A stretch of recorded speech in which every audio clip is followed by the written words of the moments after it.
Assalamualaikum warahmatullahi ta'ala wabarakatuh. I am Abdul Khalik Rana Solaiman from room 94. I am here to present you personal and intrapersonal barriers. The personal barriers relate to the factor that are personal to the sender and receiver and act as an hindrance in the communication process. These factors including life experience, emotions, attitudes, behaviors that hinders the ability of a person to communicate.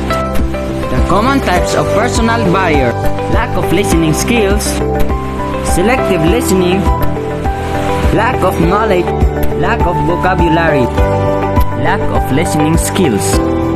Poor listening leads to assumptions and misunderstandings. This leads to errors, ineffective decisions, and or costly mistakes.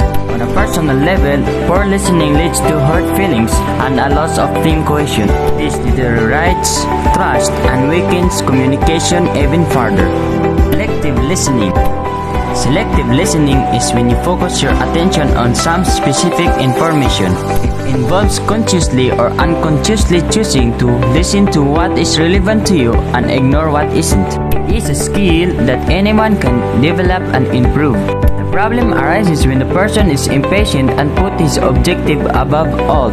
Only listens what interests him. Lack of knowledge. People don't have the information or knowledge they feel they need. Low productivity results. Reason is pretty basic. People tend to avoid the situation in which they will be seen as not knowing, not understanding, or not having expertise. No one wants to look like they don't know what to do. And just about everyone has a fear, whether based in reality or not, of being embarrassed or moved. Lack of knowledge will result in poor communication and understanding. Lack of vocabulary. Difference in language is the most obvious barrier to communicate, as two people speaking two different languages cannot communicate with each other. The accents and dialects of people belonging to different places differs even if their language is the same. Though the languages are technically the same, in people using different dialects and accents, the meaning, implication, and interpretation of words are different, which may lead to various kinds of conflict. Now, let's proceed to intrapersonal barriers. Intrapersonal barriers are obstacles within the self that stop us from sending and receiving information effectively. Individuals have their own preconceptions due to their personality, education, experiences, culture, and value. The thing is, these barriers are within the individual's control. Thus, individual may deal with them and overcome them on their own. Common types of intrapersonal barriers: incorrect assumptions, differing perceptions, different backgrounds, blocked category, categorical thinking, incorrect assumptions.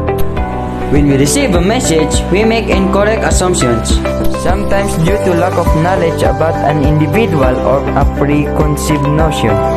Differing perception. The way we view and understand the world can be defined as our perception. Differing perceptions arise because each individual holds a different viewpoint on the same situation. Different background.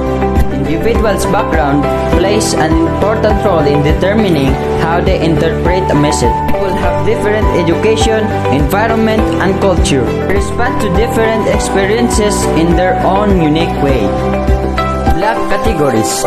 People may not receive information well if it doesn't conform to their views and attitudes. They might ignore current developments and resist them, which in turn affects the communication process. Lack of desire or ability to adapt is a key factor behind intrapersonal barriers. Categorical thinking. Those who believe they know everything about the subject tend to disregard any further information about it. They create barriers of intrapersonal communication due to their know-it-all attitude, which causes communication failure. That's all for today. Thank you for watching.